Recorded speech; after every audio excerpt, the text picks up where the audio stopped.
하나님의 사람이라는 제목으로 하나님의 말씀을 약속으로 받도록 하겠습니다.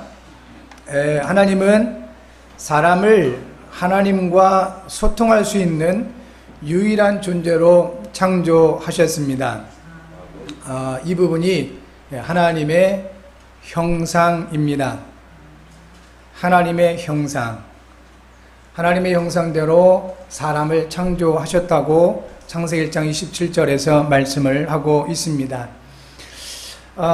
소통한다. 여기에 중요한 의미를 좀 찾아야 되겠고, 그리고 소통이라는 부분에서 중요한 하나님의 언약을 찾을 수 있어야 되겠습니다. 이 소통은 일단은 말이 통해야 되겠죠. 사람과 사람이 만나서 서로 많은 얘기를 할 수 있습니다. 아마 한 주간 여러분 사시면서 다양한 사람들을 만나셨을 것이고, 그래서 이런 말 저런 말 많이 나누었을 것입니다. 그런데 그 많은 사람, 많은 말들을 주고받은 그러한 대상자들 가운데 뭔가 통하는 사람이 있고, 아무리 말을 많이 했어도 깜깜절벽 같은 뭔가 부딪히고 통하지 않는 그러한 사람들이 있었음을 볼 수 있을 것입니다. 이 소통이라는 것은 일단 말이 통해야 됩니다. 그런데 말이 통한다는 것은 이 마음과 생각에 어떤 같은 부분이 있어야 가능하지요. 이 마음과 생각이 전혀 같은 부분이 없으면 아무리 말을 많이 해도 상대방은 오해하게 되어 있습니다. 나는 이런 생각을 가지고 이러한 마음을 가지고 말을 하는데 나와 전혀 다른 마음과 생각을 가진 상대방은 내 말을 오해하게 되고 곡해하게 되죠. 그래서 오히려 나는 좋은 의미로 말을 했고 좋은 마음을 가지고 좋은 생각으로 얘기를 했는데 상대방은 상처받는 경우도 많이 있습니다. 그래서 이게 말이 안 통한다 라고 할 때 그것이죠. 왜 그러냐면 이 마음과 생각이 달라서 그렇습니다. 사람과 사람 사이에도 이렇게 관계 형성을, 좋은 관계를 만드는 것이 쉽지가 않습니다. 잘못된 이 관계, 이게 만들어지면 많은 어려움이 올 수도 있고 많은 문제가 올 수도 있습니다. 하나님과의 관계가 문제가 오면 어떻게 될까요? 하나님과의 관계, 하나님과 말이 안 통하고 하나님과 뭔가 마음과 생각이 전혀 안 통한다고 할 때는 이때는 아주 심각한 문제가 오는데, 이때 오는 문제가 바로 영적인 문제입니다. 이 영적 문제는 그래서 한마디로 말하면 하나님과 말이 안 통하는 거예요. 하나님과 말이 안 통한다 할 때는 뭐지요? 마음과 생각이 안 통하는 거. 하나님에도 생각이 있습니다. 하나님도 감정이 있으세요. 그래서 성경에도 보니까 하나님이 분노하시기도 하고 하나님이 슬퍼하시기도 하고 하나님이 즐거워하시기도 하고 우리 하나님이 기뻐하시기도 합니다. 그 마음이 있는 거죠. 감정이 있는 거예요. 하나님에게도 생각이 있습니다. 여호와 하나님께서 말씀하셨습니다. 너희를 향한 나의 생각을 내가 안다. 평안이다. 재앙이 아니다. 너희에게 미래와 희망을 주는 것이다. 이것이 너희를 향한 나의 생각이다. 라고 하나님께서 말씀하셨습니다. 하나님의 생각이에요. 여러분은 어떤 생각을 가지고 한 주간 사셨습니까? 평안하셨습니까?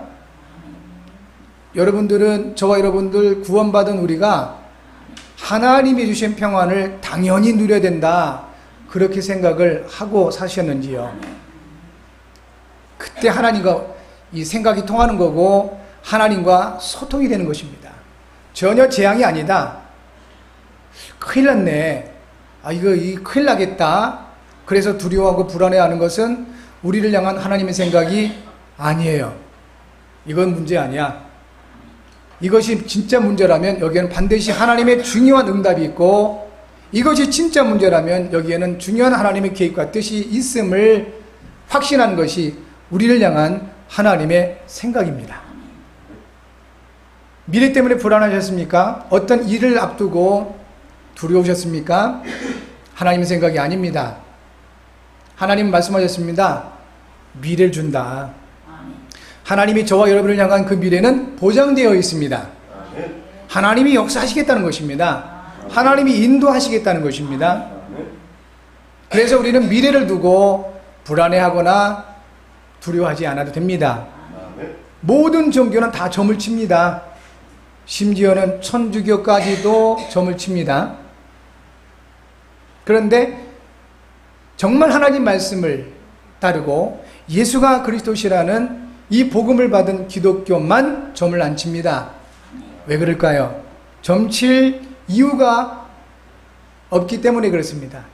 하나님께서 구원받은 하나님의 자녀된 우리를 완벽하게 함께 하시고 인도하십니다. 우리의 미래를 보장하셨습니다.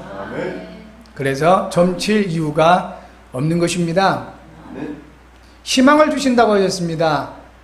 우리에게 하나님께서 주시는 그 생각입니다. 희망.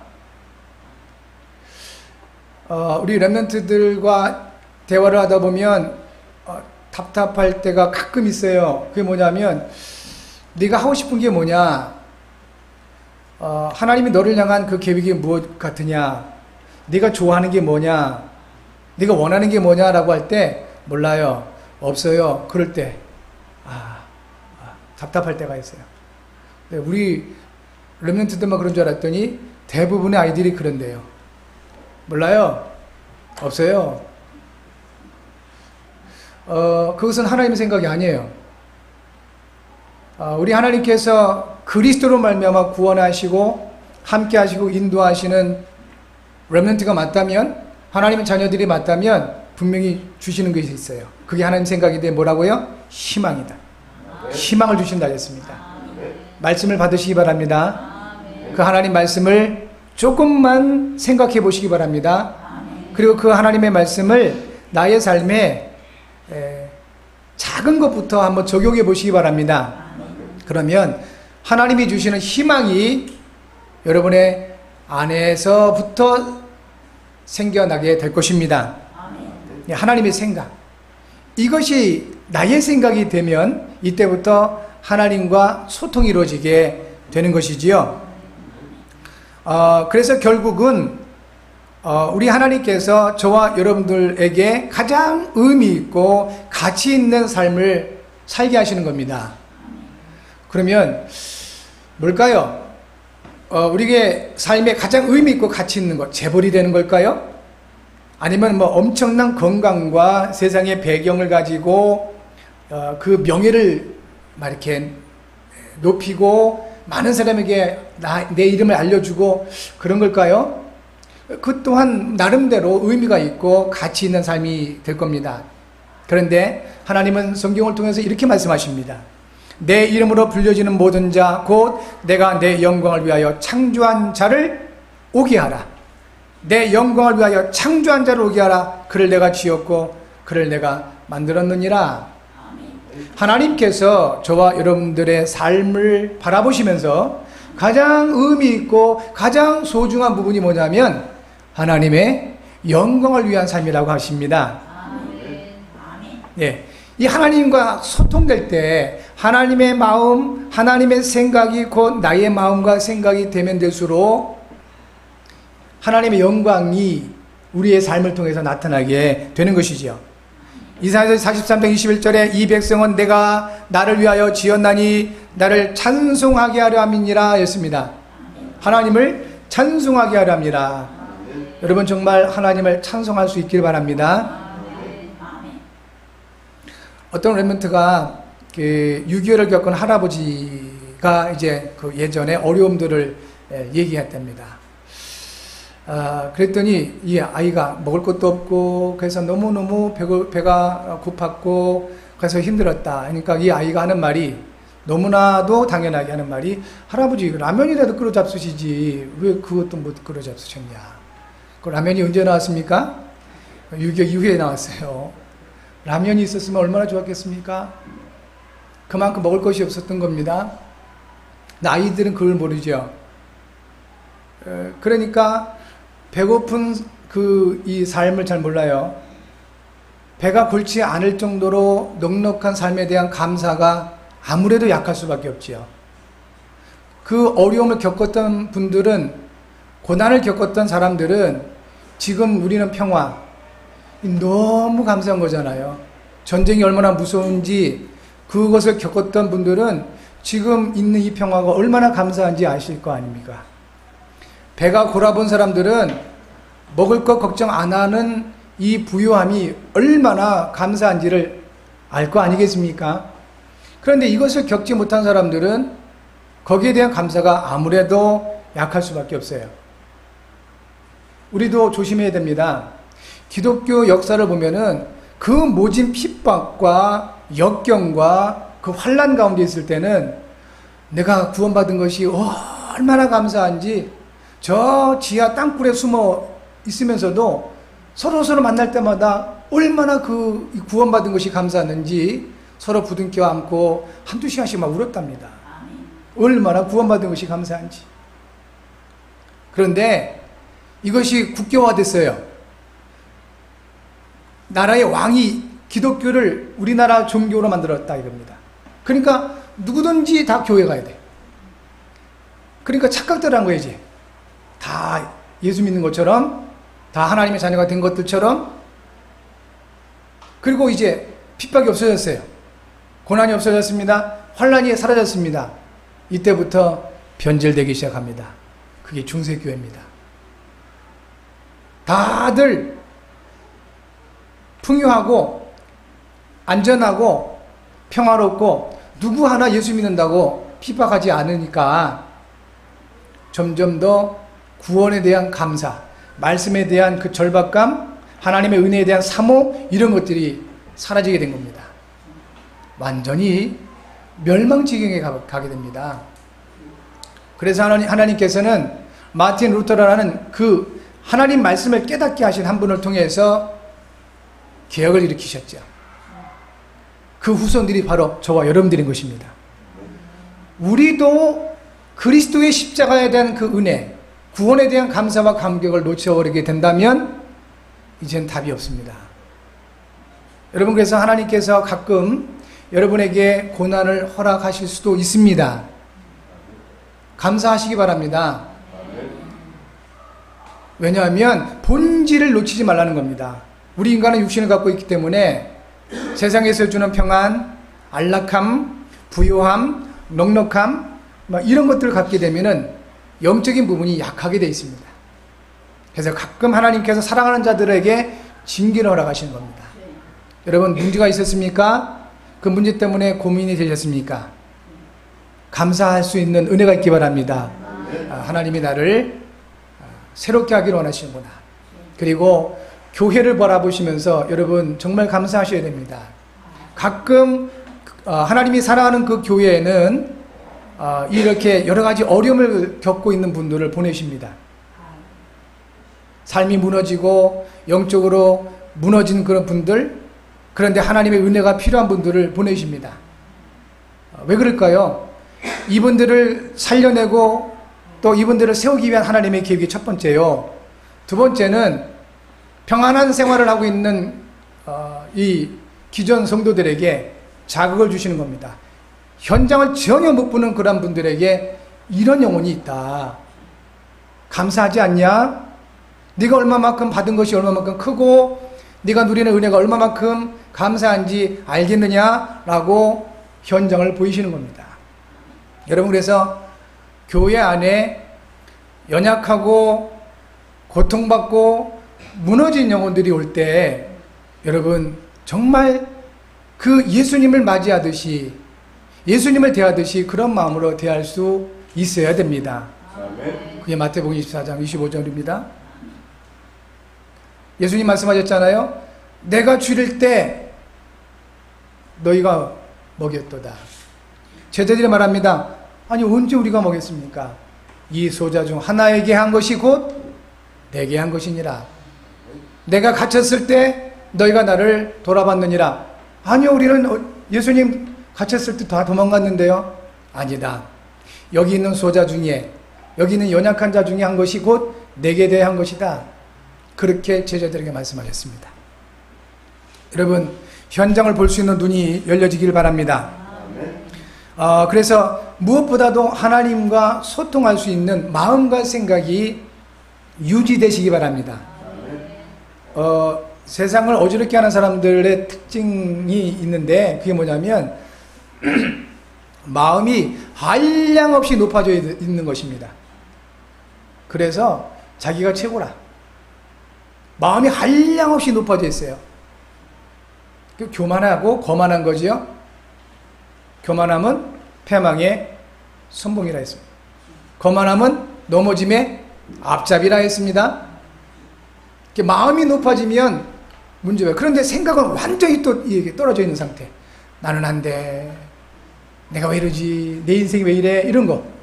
이게 지금 세상에서 문제를 일으키는 사람들의 공통점입니다. 저 여러분들 어떻게 하면 될까요? 예수님 무엇을 원하실까요? 마음은 한량없이 낮아지셔야 됩니다. 나 같은 죄인, 멸망할 수밖에 없는 나를 예수님께서 구원하셨다. 이 얼마나 감사한지. 내가 예배자로 세움받았다는 것 자체가 얼마나 가당치 않은 은혜인지. 그러면서 생각은 높게 가지셔야 됩니다. 나는 세계복음화의 주인공이다.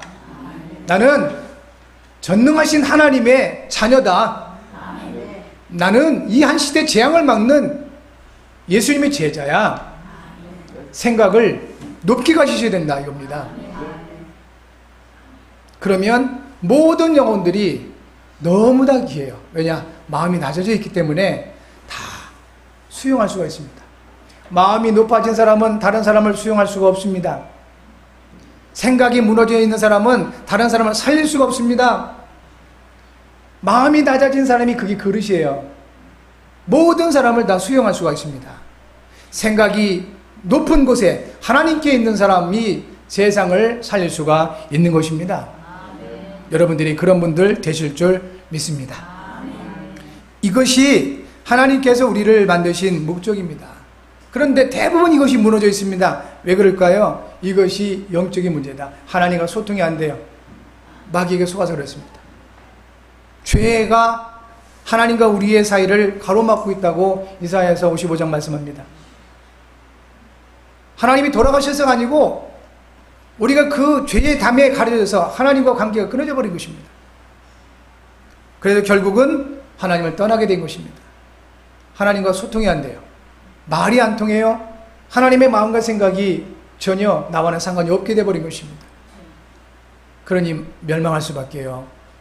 사람의 힘으로는 해결할 수가 없습니다. 종교로도 해결할 수가 없는 것입니다. 그 어떤 것으로도 해결할 수가 없는 것입니다. 그래서 하나님께서 이 문제를 해결하시기 위하여 직접 사람이 되어 오시기를 원하셨습니다. 약속하셨습니다. 그것이 구약입니다. 그 하나님의 말씀은 반드시 이루어집니다. 그 약속하신 약속이 이루어졌습니다. 그리스도로 오셨습니다. 그분이 예수님 되십니다. 그 예수님이 그리스도라는 이 사실을 자세하게 증언하는 것이 바로 신약 성경입니다. 오늘 저와 여러분들에게도 우리 하나님께서는 이제 그리스도를 완성하신 예수, 그 예수님이 함께 하심을 알기를 원하시고, 우리와 함께 하신 예수님께서 지금도 하시는 일 한 가지, 그리스도의 일을 하심을 우리 하나님은 알게 하기를 원하십니다. 예수님을 그리스도로 믿고 영접을 한 저와 여러분들에게는 이 모든 문제의 근원, 곧 영적 문제를 해결받게 된 것입니다. 이것을 구원이라고 얘기합니다. 여러분들은 구원받은 사람입니다. 여러분들은 구원받은 하나님 자녀입니다. 옆분을 전부 축복해 주세요. 진심으로 우리 성도님은 구원받은 하나님의 자녀입니다. 영적 문제에서 해방받았습니다. 운명과 사주와 팔자에서 여러분 완전하게 자유함을 얻게 된 것입니다. 안 하셔도 됩니다. 여러분들은 운명과 사주와 팔자에서 완벽하게 해방받은 하나님의 자녀가 된 것입니다. 이제 예수님을 그리스도로 믿고 영접한 우리가 하나님의 사람으로 하나님과 소통하는 제자의 삶을 살기 위해서 오늘 우리가 함께 받은 요한복음 15장 7절과 8절 말씀을 통해서 알고 누려야 할 것이 있습니다. 첫 번째는 그리스도 안에 있어야 되는 것입니다. 예수님이 이렇게 말씀하셨습니다. 너희가 내 안에 거하고 그랬습니다. 여러분 일평생 능력 있는 사람 되기 이전에, 착한 사람 되기 이전에, 세상에서 성공하는 사람 되기 이전에 그리스도 안에 있는 분들 되시기를 바랍니다. 하나님이 가장 여러분을 향하여, 우리를 향하여 원하시는 바가 그겁니다. 하나님, 우리가 성공되기를 그렇게 원치 않으십니다.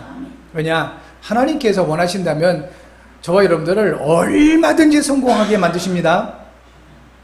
하나님께서는 저와 여러분들이 그렇게 착하게만 살기를 원하지 않으십니다. 왜 그럴까요? 하나님이 보실 때 그 선, 그 착한 것과 사람이 말하는 그 착한 것이 달라요. 하나님은 우리가 일평생 그리스도 안에 있기를 원하시는 겁니다. 이것을 임마누엘이라고 하지요. 이 임마누엘, 하나님이 나와 함께, 내가 하나님과 함께 하는 것이 하나님과 소통하는 시작인 것입니다. 그래서 아예 예수님 이 땅에 보내시기 전에 아들을 낳으리니 이름을 예수라 하시면서 임마누엘이 하리라, 이사야서 7장 14절이죠. 처녀가 잉태하여 아들을 낳으리니 그 이름을 임마누엘이 하리라. 하나님 우리와 함께 계시답니다 그랬습니다. 어떻게 함께 하십니까? 영접하는 자, 그 이름을 믿는 자들에게는 하나님의 자녀가 되는 권세를 주셨으니, 그 예수님을 그리스도로 믿고 영접을 할 때, 내 마음에 받아들일 때 하나님의 영으로 우리와 함께 하십니다. 이것이 우리의 생각과 우리의 뜻을 하는 것이 아니라고 요한복음 1장 13절에 말씀을 하고 있고요. 고린도전서 3장 16절에 보면 저와 여러분들의 몸이 하나님의 성령이 거하시는 성전이라 했습니다. 성전 관리 잘 하셔야 되는 겁니다. 여러분의 몸은 하나님의 성전입니다. 성전을 함부로 하면 안 되겠지요. 관리 잘 하셔야 되는 겁니다. 그래서 구원받은 하나님의 자녀 전도자들은 건강관리를 잘 하셔야 되는 겁니다. 불신자들처럼 막 이렇게 세상에서 살기 위해서 그게 아니에요. 제 초등학교 동창생을 한번 만났는데요. 헬스장에서 만났어요. 열심히 운동을 하더라고요. 왜 이렇게 운동을 하냐? 그러니까 술 먹기 위해서 한다고 그래요. 술을 꽤나 좋아하는 모양이에요. 아니, 이게 술을 끊든지 운동을 하지 말든지, 그러니까 아니랍니다. 운동을 해야 술을 먹을 수 있다네요. 글쎄 말이야, 맞는 말 같기도 하고 틀린 말 같기도 하고 그래요. 그게 불신자 생각이에요. 근데 우리는 왜 운동을 해야 되지요? 왜 우리는 건강관리를 해야 되지요? 하나님의 영광을 위해서입니다. 하나님의 찬송을 위해서입니다. 저와 여러분들의 몸은 하나님의 성령이 거하시는 성전이기 때문에 여러분들은 건강관리도 잘 하셔야 되는 것입니다. 빌립보서 4장 13절 이렇게 말씀합니다. 내게 능력 주시는 자 안에서 내가 모든 것을 할 수 있느니라. 여러분, 우리는 연약합니다. 우리는 한계가 있습니다. 그렇지만 우리를 구원하시고 함께 하시는 그리스도는 전능하신 하나님 되십니다.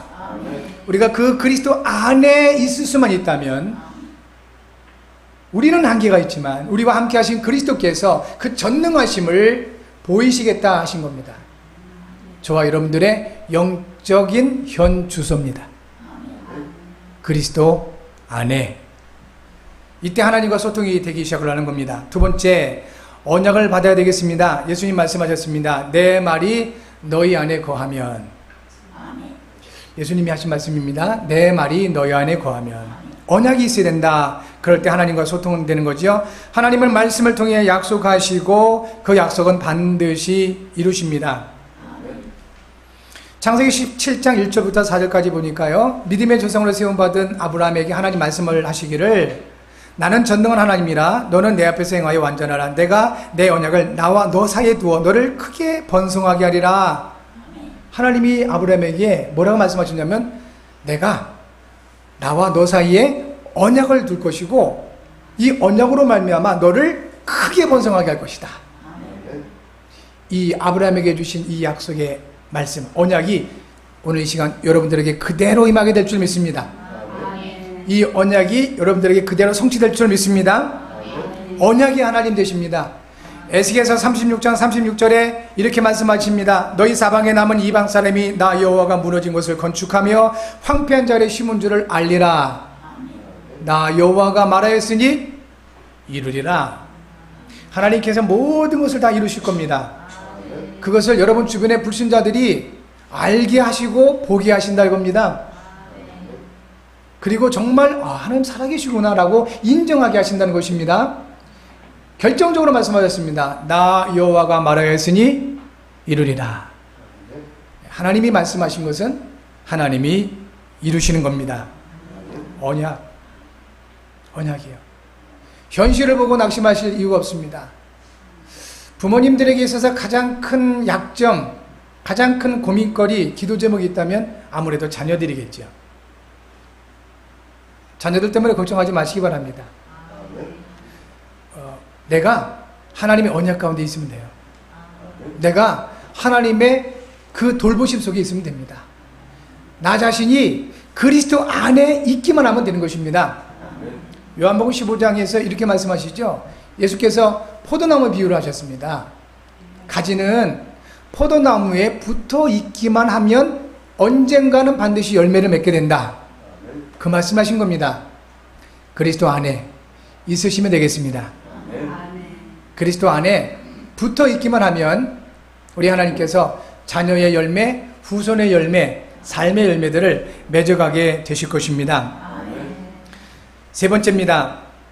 우리가 이제 기도하고 응답을 받아야 되겠습니다. 예수님 말씀하시기를 무엇이든지 원하는 대로 구하라 그러면 이루리라. 이 전제 조건이 이겁니다. 너희가 내 안에 거하고 내 말이 너희 안에 거하면 이 조건이 충족되면 그때부터는 무엇이든지 원하는 대로 구하라. 그래야면 이루리라 하셨습니다. 기도하고 응답받아야 됩니다. 예수님을 그리스도로 믿고 영접한 저와 여러분들에게는 기도할 수 있는 신분이 주어져 있습니다. 그리고 예수님을 그리스도로 증거할 저와 여러분들에게는 응답받을 권세가 주어져 있습니다. 이제 우리는 예수님 말씀하신 대로 구하라 그리하면 얻을 것이요, 찾으라 그러면 찾게 될 것이요, 두드리라 그러면 열릴 것이라 했습니다. 믿어지기 바랍니다. 마가복음 11장 23절 24절에 이렇게 예수님 말씀하셨습니다. 내가 진실로 너에게 이르노니 누구든지 이 산도로 들려 바다에 던져지라 하며 그 말하는 것이 이루어질 줄 믿고 마음에 의심하지 않으면 그대로 되리라. 내가 너에게 말하노니 무엇이든지 기도하고 구하는 것은 받은 줄로 믿으라. 그래야면 너희에게 그대로 되리라. 이 믿음이 여러분에게 있기 바랍니다. 그런데 이 믿음이 그냥 만들어지는 게 아니에요. 배워서 되는 것도 아니고요. 하나님의 은혜가 임할 때 이 믿음이 주어진다 했습니다. 여러분에게 이 하나님의 은혜가 충만하시기 바랍니다.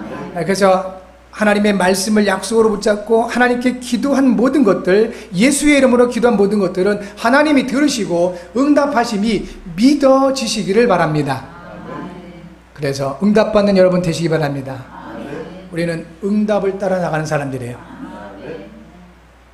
차를 몰고 모르는 길을 갈 때 이정표가 있듯이 그 이정표를 따라 나가죠. 요 근래는 내비게이션을 따라서 이렇게 안내를 받죠.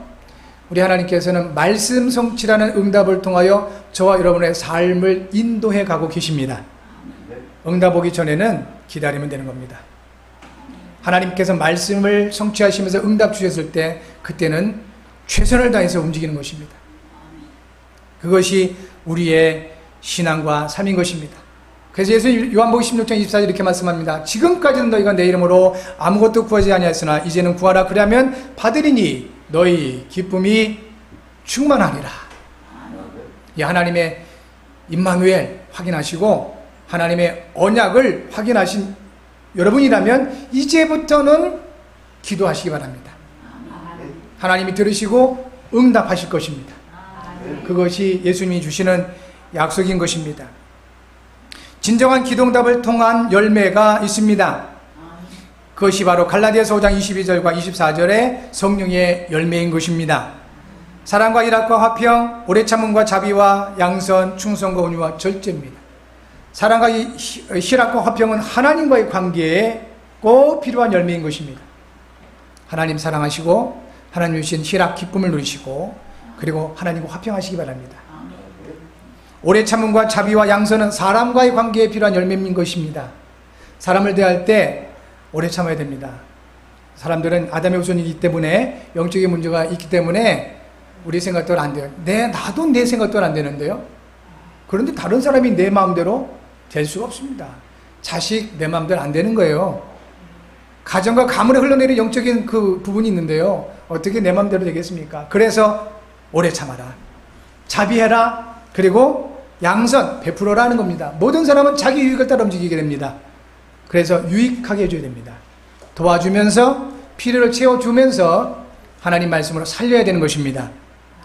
충성과 온유와 절제는 사역적인 열매인 것입니다.